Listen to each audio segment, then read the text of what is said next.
আসসালামু আলাইকুম মা। ওয়ালাইকুম আসসালাম। কি খবর বলো? মা আমাকে খুব খিদে পেয়েছে, কিছু বানিয়ে দাও না। তুমিই বলো, তোমাকে কি বানিয়ে দেব? এটা নাও, এতেই লেখা আছে। তাই? দেখি তো কি লেখা আছে। ও বাবা, বাহ, খুব সুন্দর বানিয়েছো তো। মা আমাকে পিঠে করে দাও, আমি পিঠে খাবো।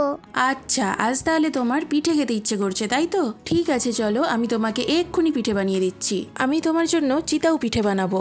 একদম সহজ পদ্ধতির একটা পিঠে, ঝুট ঝামেলা সেরকম কিছুই নেই, আর খুব তাড়াতাড়ি বানানোও যায়। তো চিতাও পিঠে বানানোর জন্য আমি এখানে চালের গুঁড়ো নিয়েছি, আর চালের গুঁড়োটা আমি আতপ চালের গুঁড়ো নিয়েছি। চালের গুঁড়োর মধ্যে একটু লবণ মিশিয়ে দিলাম, এরপর একটু একটু জল দিয়ে একটা ব্যাটার বানিয়ে নেব।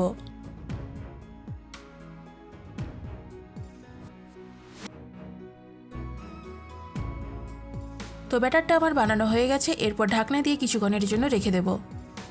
তো কিছুক্ষণ পর ফিরে এলাম, এরপর এর মধ্যে একটু বেকিং পাউডার দিয়ে দিলাম। বেকিং পাউডারটা দিলে পিঠেটা একটু ভালো করে ফুলবে আর ভেতরটাও একটু নরম হবে। অনেকেই এবার এর মধ্যে ভাত বেটে দেন, কিন্তু আমি সেসব কিছুই দিইনি, তবুও কিন্তু আমার পিঠেগুলো খুব ভালোই হয়েছিল। যেহেতু শুকনো চালের গুঁড়ো ছিল, তাই কিছুক্ষণ রেস্টে রাখার পর চালের গুঁড়ো কিছুটা জল অবজার্ভ করে নেওয়ার ফলে ব্যাটারটা একটু গাঢ় হয়ে গিয়েছিল, আর তাই আরো একটু জল দিয়ে ব্যাটারটাকে আমি পাতলা করে নিয়েছি। পাতলা বলতে খুব বেশি পাতলা না, আবার খুব বেশি গাঢ়ও নয়। তো ব্যাটার আমাদের একদম রেডি। এরপর পিঠে তৈরি করে নেওয়ার পালা। তো পিঠেগুলো তৈরি করার জন্য আমি একটা লোহার কড়াই নিয়েছি, কড়াইটাকে আগে থেকে গরম করে নিয়েছি। এই পিঠেগুলো তৈরির জন্য আমি কিন্তু কড়াইতে একটু তেলের ব্যবহার করিনি। শুকনো কড়াইয়ের উপরেই এক হাতা করে ব্যাটার দিয়েছি, আর ঢাকনা দিয়ে 2 মিনিট অপেক্ষা করার পরই পিঠেগুলো তুলে নিয়েছি।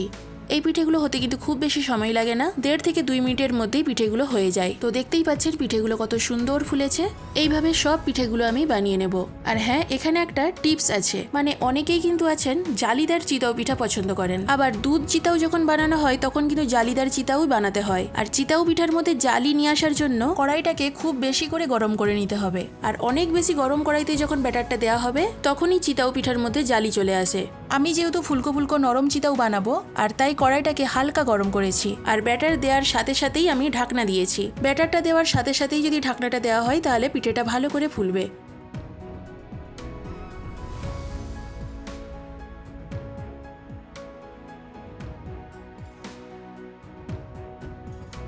তো আমি কয়েকটা জালিদার চিতাও পিঠে বানিয়ে দেখাচ্ছি।